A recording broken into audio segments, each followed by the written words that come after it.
Alrighty. Okay, cool. So this is a fun motorcycle story. Yeah, it's a fun motorcycle story about Robert Kirkpatrick, or Kurt, as we called him. And we had decided to go on a German motorcycle rally called the Schwarzpulver Rally, or Black Powder Rally. And the way they organized it, I mean, you pay your dues, whatever it was, and they would they spelled the word Schwarzpulver, and you had to go to different towns that began with that letter. Ah. And then you go to another town with the second letter, Right. and the third town with the third letter, etc., all the way through. And each place you went to, you had a little booklet that you had to get stamped by the local police. And they would do that? Yeah, yeah.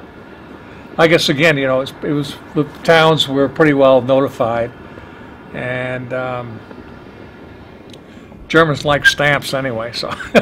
That's true. They do it when they take their Volksmarches and they're walking. They stamp everything. Right, exactly. The approval, the official approval stamp. Yo. And when I used to do cross-country skiing, Skilaufen, you know, they also get stamps, you know, if you're going to this place or that place. It's quite interesting. Anyway, of course, we were working folk, and poor Kurt, he had to get up in real early in the morning because of the fact of being a cook. You know, he had to prepare breakfast for the troops. So, and of course, you know, I had to, you know, I worked until about 4:30, and then I had to go home, change the clothes, and get the motorcycle gear. And I'm trying to remember what time of the year it was, but it was pretty cool. Not winter time, but, you know, it could have been fall, if I remember correctly. Anyway, we'd go along and do this, you know, and we'd hit a couple of places each night, and we took about a week doing this.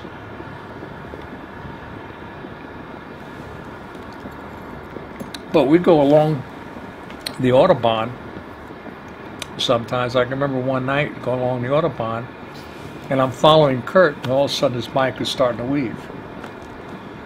And I say, uh-oh. And so I'd pull up alongside him and, Kurt, you're falling asleep. Oh my gosh. Wow. So we'd pull off to a, you know, Rastplatz. And so give me 15 minutes. That's all. 15 minutes. That's all I need. That guy would go on one of the benches or on a table, and he'd immediately asleep for about 15 minutes and wake up and be refreshed and ready to go. Wow. And we'd keep that up. I mean, after a while, he'd start getting tired again. We put on quite a bit of mileage, and you know, it was pretty late by the time we got home. You know, Rose was worried about us and all that, but we did that. That was pretty good. What were you saying earlier about him being able to lean the bike so far? Yeah, yeah. He's just one of these guys that he just had. It was like he had no fear. But he knew how to handle a bike. He really did. And so he come to a curve, and he just really whipped that thing around. You'd think he's riding almost on the side of the rim, you know. It was so far over. I mean, it wasn't really, but he had a lot of gumption, a lot of guts. I couldn't do it. I couldn't do that much. He beat me, that's for sure. Whatever happened to Kurt? Well, he went back to the States.